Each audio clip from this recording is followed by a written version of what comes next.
What's going on, people? It's your man Malik Washington. How you all doing this fine day or evening, wherever you all reside?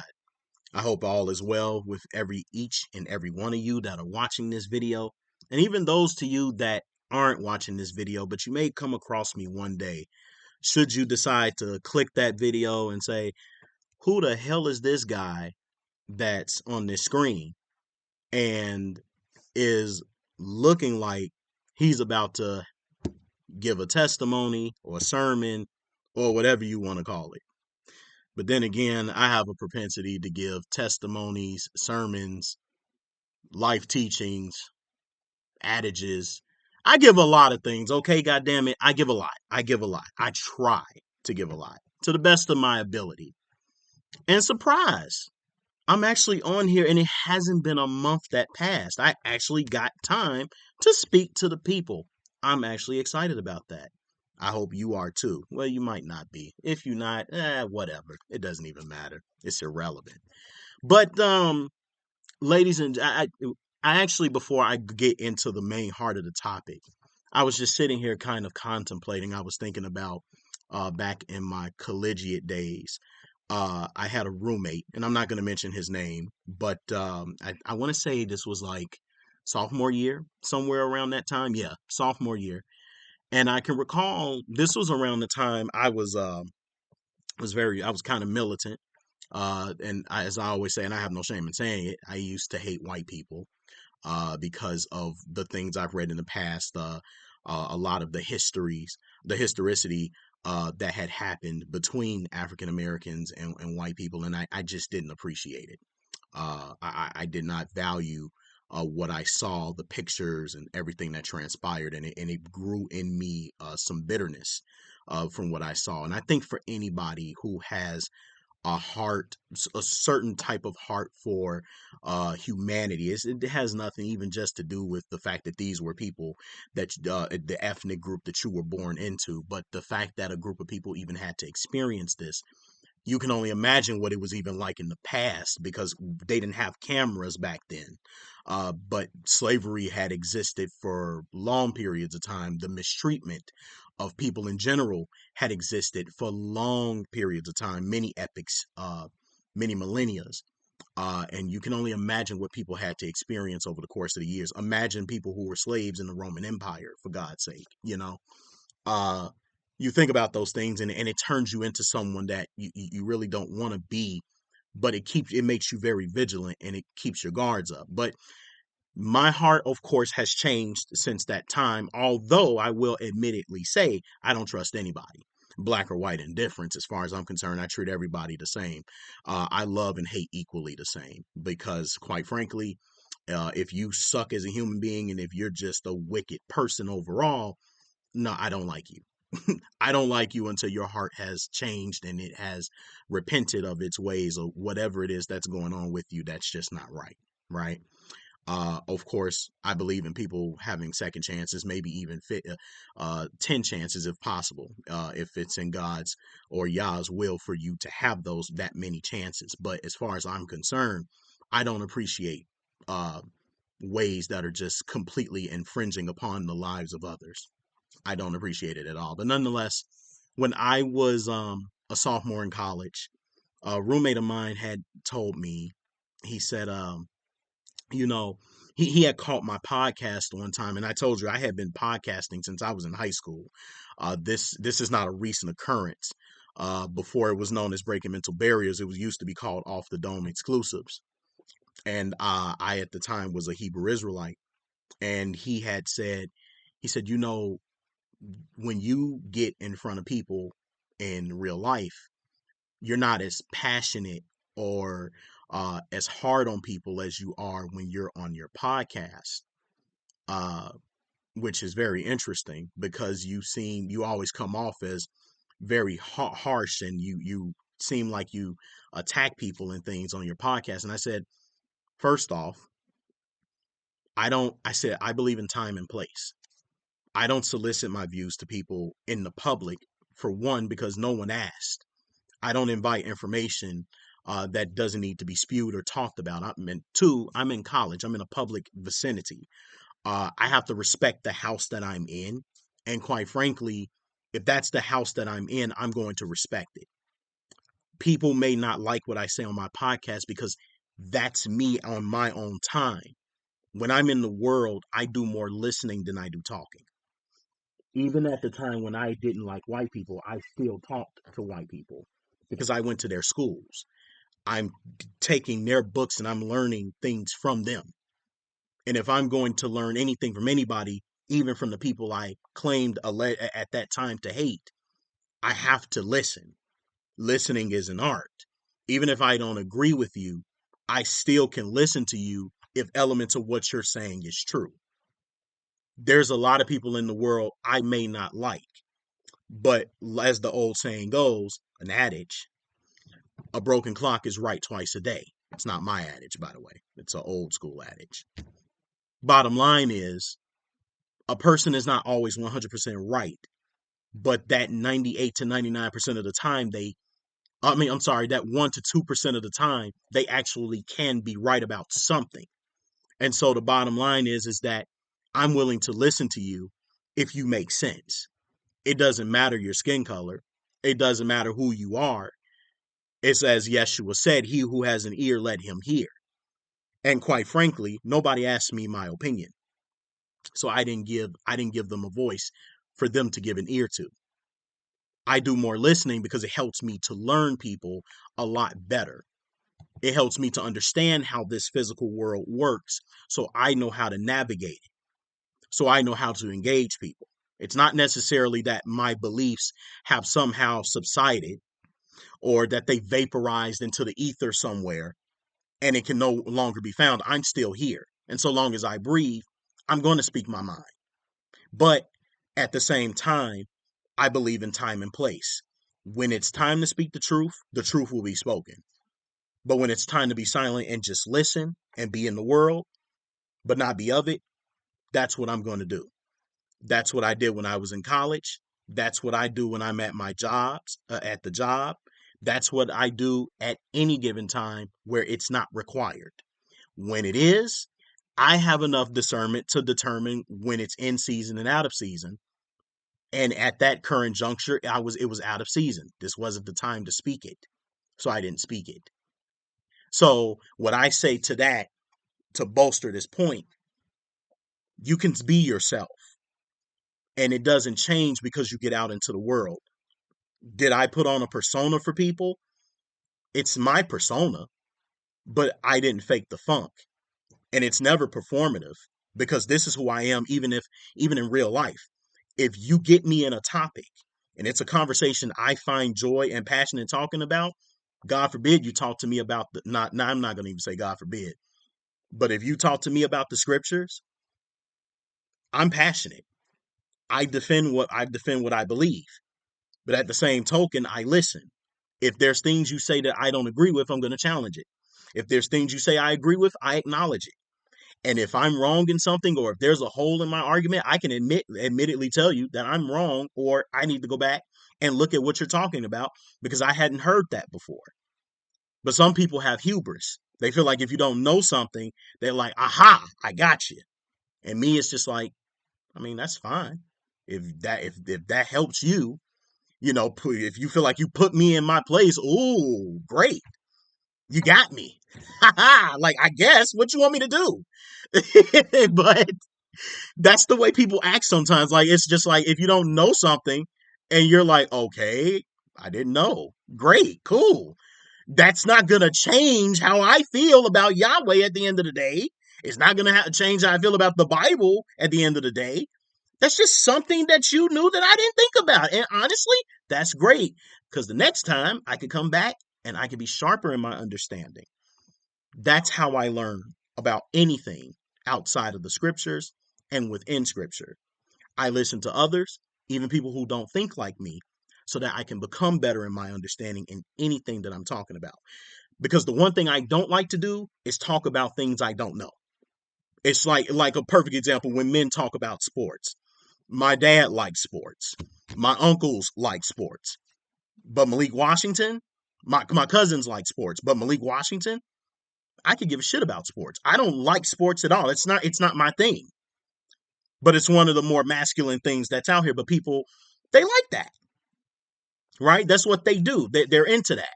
And that's fine, to each their own. But every man is not into sports. I'm one of those guys that simply isn't. Woo, got a kick to it. I like that. But anyway, it's neither here nor there. So that little with that little monologue, I want to jump right in, and it's going to be short because it's regarding an article, and I'm going to put it in the description for you guys that are watching on YouTube. For those of you that are watching on Facebook, you'll see it on the top of my you'll see it in my excerpt or caption. I'll share the link with you, and you can go read it yourself. It's about a 7-minute read. But there's also like a AI diction on there. So if you don't want to necessarily look at the words, you can listen to it audibly, and it will basically read it off to you. And you can just sit there and listen to it and have your own perspective about it. But there was an article that came out by this British woman. I'm presuming this to be a black British woman, but I could be wrong. Nonetheless, it came from Vogue in Britain. And apparently, there was an article written that sparked some debate between men and women, or women and men, and then men, and then just versus men completely. Uh, because there's a woman by the name of Shantae Joseph who came out and she wrote an article regarding a title that was, you could say, clickbaitish, if you will, and it was called "Is Having Boyfriends Embarrassing?" And people took it the way that they've taken it. A lot of people took it to the extreme. I think they kind of over embellished what it is she was trying to convey. It seemed, and I read the article. The article seems to come more off more so out of curiosity. Could there have been elements of feminism in there? Yes, definitely that. And could there have been elements of just genuine curiosity of why women were acting the way that they were acting on social media in regards to their relationships? Absolutely. How I've seen the article, the lady is essentially, to summarize, she's having this conversation in regards to how a lot of women are shifting their idea of heteronormative relationships, particularly as it relates to social media influence or digital media in interactions and engagements with people while simultaneously being in relationships versus not being in relationships with men. And so she called this out, and she was asking women who were influencers, who were on social media, why is it that on some people's pages, as she's noticed, some women have a propensity to hide their men? They don't want people in the world to know that they're in relationships with these men. They're either cropping them out of the photo and only showing body parts. Sometimes only body parts come into the camera, sometimes from the sides and stuff, when women are, doing maybe, I guess, skits, or if they're just talking or anything like that. And the man is somehow just kind of, uh, you could say, like he's in the background, he's in the shadows. uh he's incognito. That's the word I want to use. He's incognito. And so basically what they're noticing, she's noticing this, and she's asking and begging the question, why are you all doing that, given the fact that you're in a relationship? And there were a couple of things that came up unbeknownst to these two extreme sides that are arguing with each other about dating norms. The conversation was specifically centered around people who were in relationships already and why they were hiding their partners.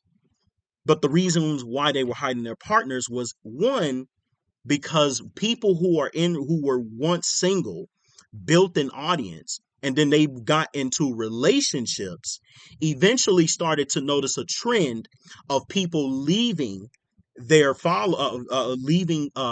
pages, because then began to center their identities around heteronormative relations, when the people that followed them because they were fun, because their personalities were unique, because they were doing things in a singular way that people were focused on the woman specifically, not centering themselves around their men, which seems to be what they were doing while trying to socially engage and increase their notoriety on on their pages, particularly on Instagram.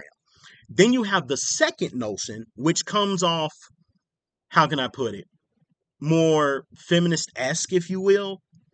Women felt embarrassed by their men because they felt like the men were not who they thought that they would be. They didn't think that these women, they didn't think that these men would be worth keeping around. So therefore, the relationship wouldn't last. There's a strong distrust. There's immediate discomfort, and so what they're essentially saying is, in order to protect myself, in order to protect my social media influence or presence, I don't want to put you completely into my life because I feel like if I give myself over to you completely, you're not going to actually sustain this relationship. It's not going to last. Because as we know, when women become enlightened and educated and they get into their ivory tower mentalities, suddenly they're the brightest of the bright. They know it all. They tell all. They have so many boundaries. There's so many things you can and cannot do. And so therefore, they come up with all these things. Men aren't shit. Men need to be exterminated. And these are the extreme ones that talk. Men need to be exterminated. Fuck the patriarchy. All this other crap that they love to go into because men are just horrible people. So, you got that.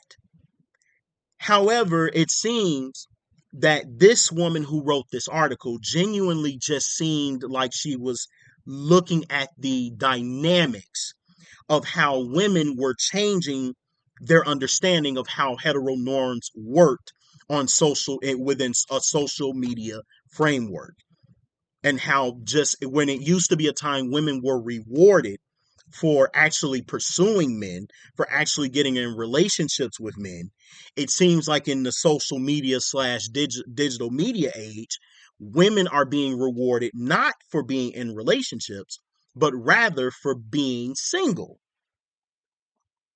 That's what that article was literally about. And everybody is arguing from left and right about some shit that is completely outside of what this article is talking about. Now, men have challenged it, and some felt that she was, on the other hand, some felt that she was being very dismissive of relationships and that she was trying to promote some kind of anti conform, you could say nonconformist doctrine about women turning to being single as opposed to wanting to be in relationships. Here's my take on the whole matter, right? It is true, going off of context of what the article is actually saying and some of the things that are in it. It is true that women who get in relationships on social media do experience a lot of obsessive compulsive behavior from men and even women, right?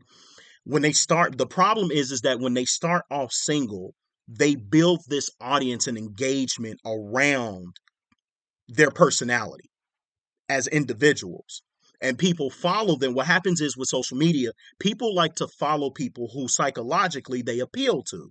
So if you're known for being a comedian and you like jokes and stand-up comedy, you will follow a comedian.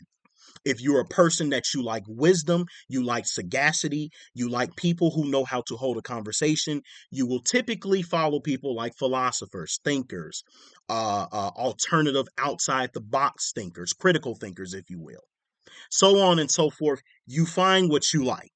You don't typically follow people that do the opposite of what you like.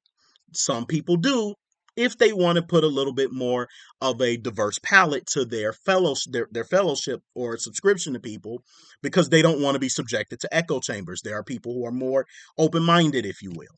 However, in the case of women who are on social media, they have large followings. Sometimes these women perpetuate that they're just single women. And a lot of times they build rapport with their audience, and their audience loves them for it because the audience thinks they're just going to remain like this forever. Now, me, I've seen it personally happen to somebody that I didn't necessarily follow, but I came across her every so often. And what would happen is she finally got into a relationship, even though she felt like it was hopeless. She didn't think she would never get into a relationship. And this was a non-black woman. I think she was Asian. But men loved her. They loved the hell out of her. So much so some of them wanted to be in relationships with her. In fact, some of them thought that they were already her online boyfriend. I'm like, you guys are really desperate. You guys are really struggling out here to find the real thing, that you're making a woman who's literally putting on a persona for you to merely entertain you. You're taking her to heart. And a lot of the things she's saying, she could just be doing this just to literally get paid off of your viewership and engagement. Because again, monetization is a thing on social media. And so what happens is she got into a relationship, and then what happened? Her followers started dropping. People started commenting how much they didn't like the fact that she was in a relationship. In fact, they were banking on the fact that her relationship would die so that she could go back to being normal, because she was cute. She had a curvaceous body. She looked good. She was living a normal life. She seemed like she was good for a man. And men were looking at this. They actually wanted to indulge. They wanted to be a part of that. But she found somebody that she thought was worthwhile for her. And also she was getting threats. So she said.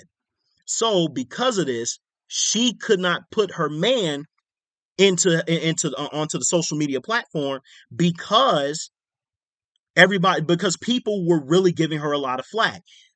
This is what this entire thing is about.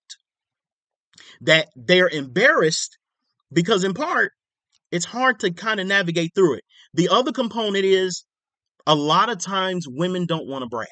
That's another thing. Some of these women don't want to brag because they're in relationships. They know that either their single friends and even people outside of their circles are also single. And they know by virtue of them being that, and they're not in a relationship, or they're having a hard time finding a relationship. You, as a person that's in a relationship, is kind of stuck between a rock and a hard place. Because while you want to be compassionate, you kind of also want to brag that you do have a man. You know, you want to actually brag that you actually found somebody that's worth a damn in your life. But now you have to act or pretend like you're embarrassed, because these women are going to get jealous. Somebody's going to feel some type of way, and people are going to start wishing on and praying on your downfall, which is sad, because you would dare to think that when you have something, or you have someone that's allegedly special, because we often find out more times than not, a lot of these relationships are failing because people are not either stating what their actual intentions are, or they're faking the funk because they want something out of the relationship, etc., etc. But essentially what we're finding out is that a lot of times they're just hiding them because they don't want to embarrass, they don't want to shame their friend, they don't want their friends to feel bad. There's that. But then there's this other component where some women are saying, I just don't trust that this relationship is going to work out, so I'm hiding this man. So there's all of that. Honestly, people, it's not that serious, right? It's solely centered around, is it embarrassing to have a man because you want to straddle the fence between both worlds, which is social media engagement, but also wanting to participate in heteronormative activities, versus being single, being yourself, and starting to identify with that particular identity of being single, and not being in a relationship with somebody, in order to truly establish your grounding within the social media world. These are things to think about.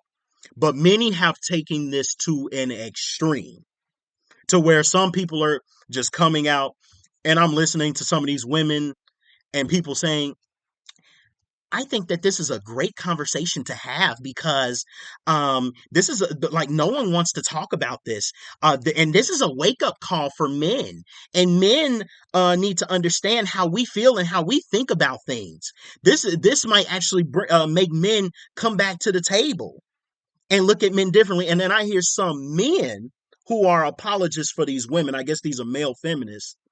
But then they're saying that men are actually embarrassing to women because women are getting more educated, women are making more money, women are doing this and that, and men are not doing such a good job. And maybe perhaps they need to get in line with women in order to not disappoint women who are already feeling misandry towards men in the first place.